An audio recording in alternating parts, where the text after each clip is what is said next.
என் முதற்கண் வணக்கத்தை தெரிவித்துக் கொள்கிறேன். எத்தனை மதம், எத்தனை மொழி, எத்தனை சாதி, எத்தனை பிரிவுகள் இருந்தாலும் தாம் அனைவரும் பாரதத்தின் பிள்ளைகள் தான். வருடத்தில் எத்தனையோ நாட்கள் இருந்தாலும் நமது நாட்டின் சிறப்பை போற்றும் மிகவும் முக்கியமான ஒரு தினமாக இந்திய குடியரசு தினம் திகழ்கிறது.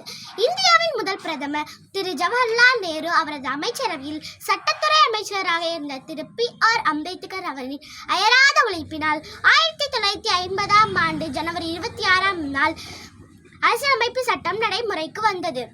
நாட்டின் முதல் குடியரசுத் தலைவராக திரு ராஜேந்திர பிரசாத் அவர்கள் இதே நாளில் பதவியேற்றார்.